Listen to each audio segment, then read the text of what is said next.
Buenas. Bueno, si quieren arrancamos hoy básicamente lo que comentaba la vez pasada era sacar dudas, ¿sí? Ahí me fijé, bueno, no hay práctico, de teórico estaba lo que es cancerígenos, que obviamente no hay ninguna parte práctica de eso. Nada, lo de cancerígenos si quieren leanlo en el libro nuevo de la facultad, que ahí está bien completo, igualmente no suele ser un tema que abordemos más allá de saber esa, bueno, definición no muy complicada, es cualquier agente tóxico que desencadene una neoplasia. Y después lo que van a ver en el libro más que nada son sí se pone la clasificación de la YARC, de cuál es, digamos, cuándo se considera uno posible cancerígeno, probable, etcétera. Y después lo que van a ver en el libro es un poco la clasificación de qué hay, de según cómo actúa el mecanismo de acción, digamos, los tipos de cancerígenos que hay, ¿sí? Pero no hay mucho más que eso, ¿sí? Pero bueno, nada, que quieras saber de lo que hayan estado leyendo, dudas que tengan nada, ya para el fin de la cursada, las dudas que tengan.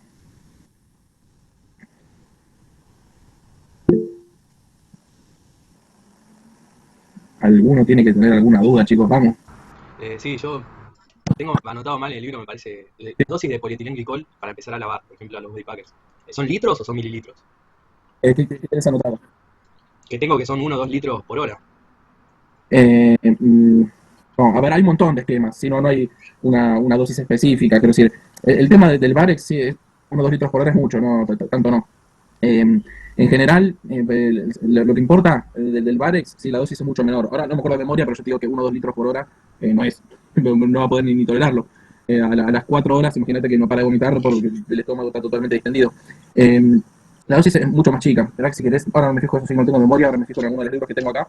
Igual es despreocupante, ya te digo, esas cosas, la que sepa la dosis de Varex, no es algo que me preocupe en absoluto, ni para ponerte un 10 quiero que sepas eso. Eh, y eso es demasiado. Ujú. A Y ver, otra, sí, decime. em, con el tema de la cámara hiperbárica, cuando traten el neumotórax, porque no tuve cirugía todavía, Sí. le sacan todo el aire y así como está, lo mandan. No, no. A ver, te estás enfocando un poco en lo toxicológico. A ver, el tema del lo que sí que tenés que saber, como eventual toxicólogo, es que está contraindicado que alguien que tenga un neumotórax, sí, va a cámara hiperbárica. Entonces, antes de mandar a cámara hiperbárica, le haces una placa de tórax. Si tiene un neumotórax, no va a cámara hiperbárica y se lo mandas al cirujano. Después, depende del cirujano, ¿sí? Cuando está resuelto el cuadro, ¿sí? Y cuando no tiene, sí, no tiene riesgo el paciente de una cámara hiperbárica, ¿sí? Pero, no sé. No, no, es que son dudas que, así boludas, que dije, ah, ¿y esto? Pero no, grandes, grandes no, no, son Pero boludeces.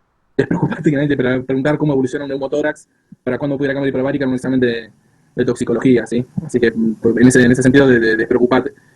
Yo desconozco cómo evolucionan, cómo lo drenan, cuánto tiempo tiene que pasar y todo eso, ¿sí? El tema es que vos como toxicólogo o como clínico o pediatra o lo que fuere, que sepas que si hay que mandar a cámara hiperbárica, tienes que hacer una placa de tórax para ver que no tenga un neumotórax y obviamente reconocer un neumotórax y listo. Entonces ahí no va a cámara hiperbárica, ¿sí?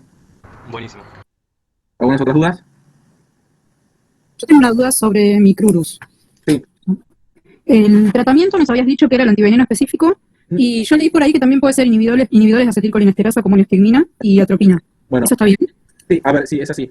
La atropina no tanto, sí más que nada la neostigmina, sí se vio que sirve cuando vos no tenés posibilidad de pasarle a alguien el antiveneno, digamos. O sea, entre nada y la neostigmina, sí se pasa neostigmina hasta conseguir el antiveneno.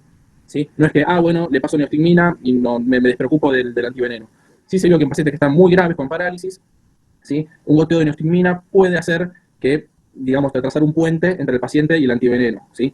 Pero no es un tratamiento de primera línea. Y además en la práctica, por suerte, la verdad que nosotros el departamento de zoonosis trabaja muy bien el tema de distribución de antivenenos. Entonces, en los lugares en los que hay estas serpientes, donde hay el animal venenoso que fuere, se sabe en todos los centros de salud dónde hay antiveneno y cómo conseguirlo rápidamente en pocas horas. Entonces, en la práctica, no se termina pasando neostigmina a ningún paciente, ¿sí? Porque justamente, como te digo, hay una buena distribución y un buen acceso a los antivenenos, ¿sí? Pero sí, la neostigmina sí está descrita como un tratamiento transitorio de segunda línea, ¿sí? La atropina no tanto, es más discutido. Sí, la neostigmina se puede utilizar en estos casos que en la práctica, como te digo, prácticamente no existen. Gracias. Mira, ¿alguna duda más? Tengo otra que no me quedó muy claro. Sí. Sobre escorpiones, ¿el síndrome que producen es colinérgico? Sí, como siempre acuérdense, los toxindromes son muy útiles, es muy importante que lo sepan, pero no, digamos, una intoxicación por... a ver, te lo pongo de esta manera. Si yo tuviera que, en un multiple choice, decir qué toxindrome generan los intoxicación por escorpiones, sin lugar a dudas pongo colinérgico, ¿sí? Aumento de secreciones, ¿sí?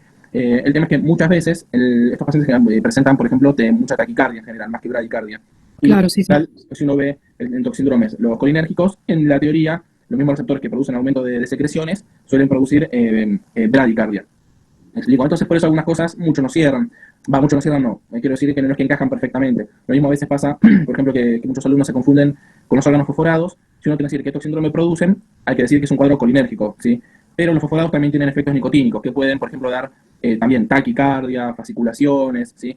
Excitación, ¿sí? Que son síntomas nicotínicos, pero los fosforados, lo que más predomina y lo que le complica la vida al paciente es un cuadro colinérgico que produce, ¿sí? Aumento de secreciones, bradicardia, ¿sí? Miosis, depresión del sensorio, ¿sí? Por eso les digo, o sea, los toxíndromes son muy útiles para encuadrar un paciente y ver cuál es el tratamiento, pero a veces no siempre encajan con algún tóxico al 100% porque son muchos receptores que se activan, ¿sí? Como te decía, tanto en escorpiones pasa exactamente lo mismo, ¿sí? Si uno tiene que decir, es un cuadro colinérgico, sin lugar a dudas. De hecho, los pacientes fallecen en general por el edema agudo del pulmón que hacen los pacientes y siempre tienen muchos vómitos, pero a veces hay algún que otro síntoma, ¿sí? Que no encaja en lo que es un toxíndrome colinérgico, como te decía. Ocurre lo mismo con los fosforados. ¿Quedó claro? Sí, gracias. Por nada.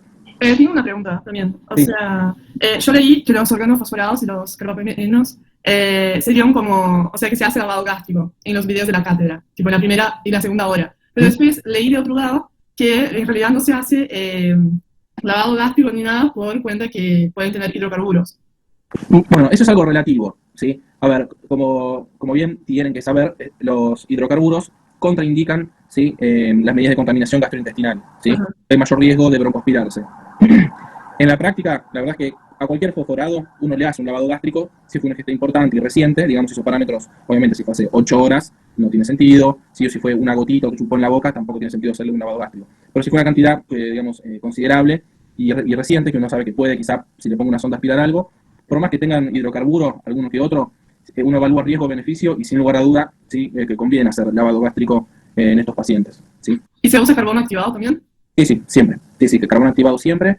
Como te decía, en algunos casos el tema del lavado, también en la teoría de los hidrocarburos, no hay riesgo de que se broncoaspire, pero el riesgo-beneficio, ¿sí? No existe prácticamente situación en la que uno diga, que no le pongamos la sonda a ver si vomita y le dejas el fosforado adentro, ¿sí? Es preferible arriesgarse, por decirlo de alguna manera, además pensar que es una parte, ¿sí? De hidrocarburos. Ni siquiera es, por ejemplo, la ingiere nafta, que es 100% hidrocarburo, sino esto tiene venenos, es decir, el fosforado, y tiene además aditivos, ¿sí? Estabilizadores y también algún hidrocarburo pueden tener algunos, que además no son muchos, la mayoría son una base hídrica, digamos, no una base aceitosa. Y como te digo, ante el riesgo, en general, siempre se termina haciendo el lavado gástrico. Gracias. Por nada.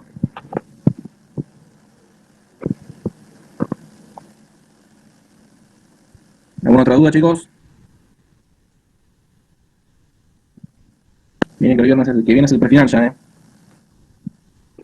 No, pero estamos afiladísimos. Sí.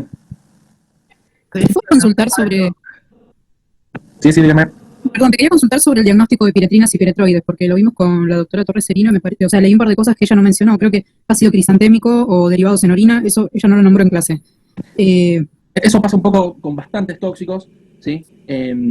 O sea, lo que dijiste está perfecto, es una manera de diagnosticarlo. En la práctica, jamás en la vida nadie pidió esos estudios, porque son de baja calidad los piretroides, ¿sí? O sea, no sé, alguien que se quiere suicidar y toma un montón de piretroides, ¿sí? Va a vomitar un montón. Alguien que toma un poquito, vomitará un poquito en el peor de los casos. Entonces, que alguien ingiere un montón, como no suele traer consecuencias importantes, ¿sí? Es un estudio por lo cual que mucho no nos sirve y en parte debido a eso nadie lo hace, ¿sí? No tiene utilidad práctica para nosotros, no nos cambia la conducta en absoluto, ¿sí? Tener el diagnóstico de certeza, ¿sí? de por qué estuvo su campo, uno no sabe qué tóxico es, ¿sí? Por ejemplo, alguien toma algún plaguicida y no sabemos cuál es, ¿sí? Nosotros nos preocupamos, por ejemplo, en descartar de que no sea un fosforado, hacer un dosaje de colinesterasas, ¿sí? O en algunos casos, si hace falta, sí se pueden hacer el dosaje, por ejemplo, de órganos clorados o algunos que otros tóxicos, ¿sí? Hay también, de hecho, algunos que hacen piretroides, pero más que nada para exposiciones crónicas, sí, a veces lo pedimos. Ahora, en el metabolito, en una intoxicación aguda, ahí sí que no nos sirve, ¿sí? Dosar algún metabolito, ¿sí? En el momento agudo, básicamente, queremos descartar básicamente fosforados, ¿sí? Órganos clorados, en algunos casos también se puede hacer, son pocos lugares que lo hacen, pero sí a veces lo pedimos, con poca frecuencia, porque por suerte ya están, hay poca circulación de ellos, pero a veces tenemos alguna duda diagnóstica, porque por un circuito ilegal a veces sí hay órganos clorados, y a veces sí lo pedimos, pero cuando la clínica es compatible. En cambio, como por piretroides, vamos a algún otro vómito, o eventualmente ese contacto cutáneo, ocular, irritación ocular, en piel, alguna persona sensible, algún cuadro de alergia local, no pasa más allá de eso, como no es clínicamente relevante, no, jamás lo pedimos, pero lo que leíste está perfecto, ¿sí? Los metabolitos se pueden detectar. Pero la doctora Vero se lo nombró, ni se lo nombró por esto que te explico. Sí, en la práctica no es útil para nada. Bueno, muchas gracias. No, por nada. ¿Alguien más tiene dudas?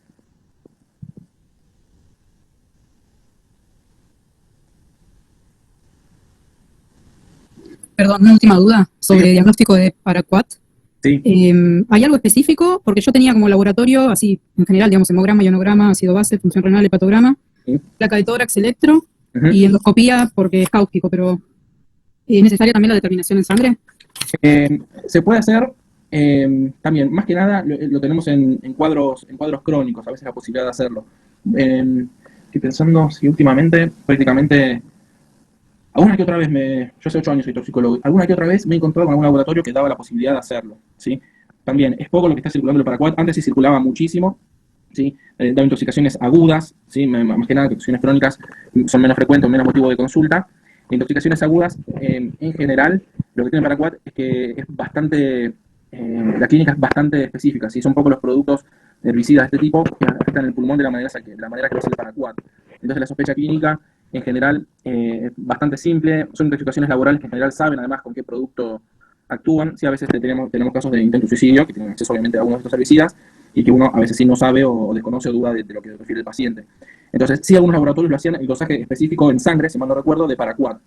¿Sí? Pero en intoxicación aguda lo que más importa, ¿sí? Sin lugar a duda, es la clínica.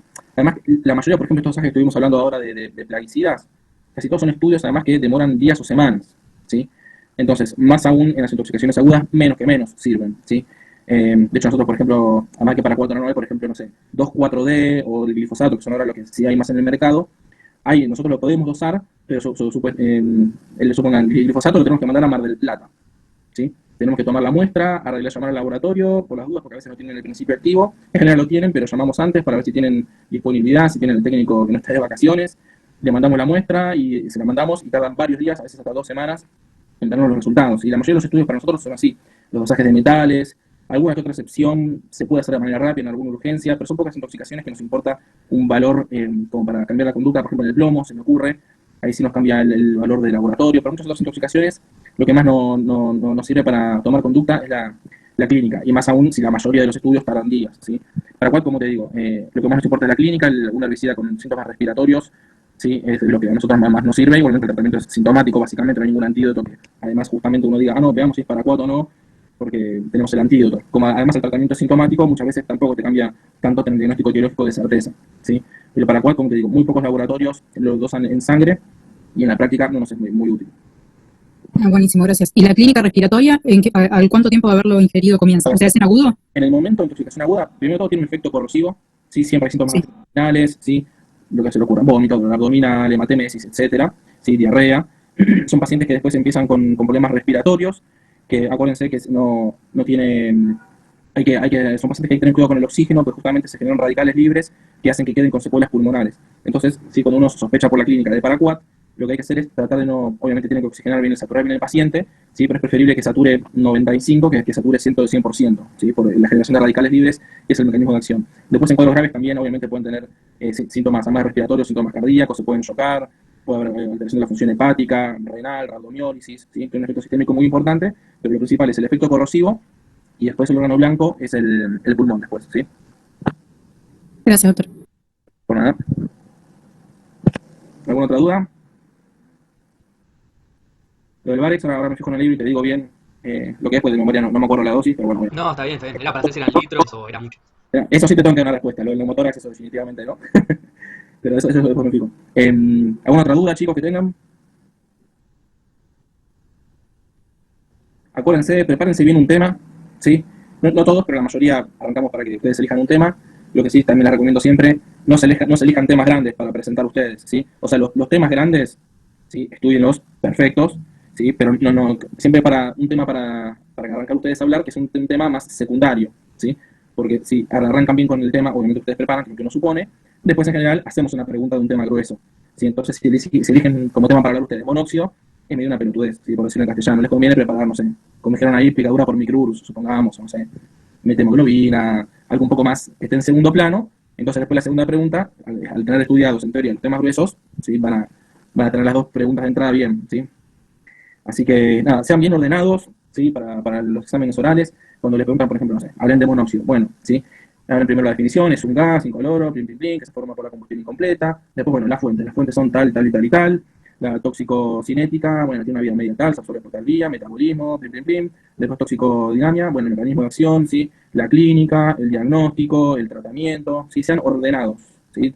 Tranquilos, tienen tiempo, en general, lo que tomamos lo tomamos con coherencia, ¿sí? Pero lo más importante es que sean ordenados, además de estudiar, sean ordenados para rendir el examen, ¿sí? ¿Alguna otra duda que se les ocurra, por más boluda que sea?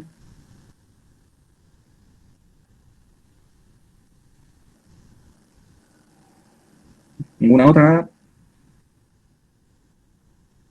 Muy bien. Bueno, dame un segundo que ahí me fijo bien en el libro el tema del Barex. Y nada, si quieren vayan pensando si tienen alguna otra duda. Pero ya vuelvo en un minuto con el libro.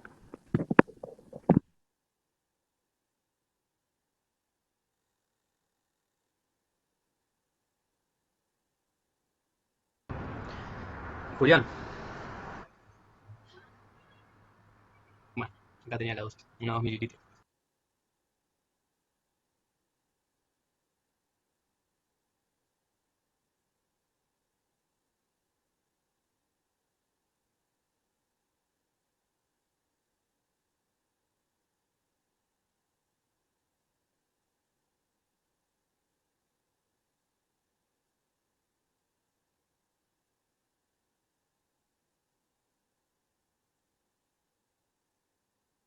Bueno, ahí ya volví. ¿Alguna otra duda que se le haya ocurrido a alguien algo?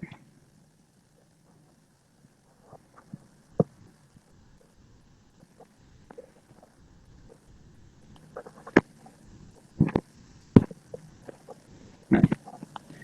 Creo que quedaste vos solo, Franco, me parece. A ver. ¿Vos en qué libro buscaste? No, acá el David dice 1 o 2 mililitros. Pasa que en las clases no sé si Puede esté ser. mal. Me suena mucho, pero puede ser. Bueno, digo la del libro, no pasa nada. Tampoco es tan. No, no te preocupes. Saber cuando uno no sabe algo. Pero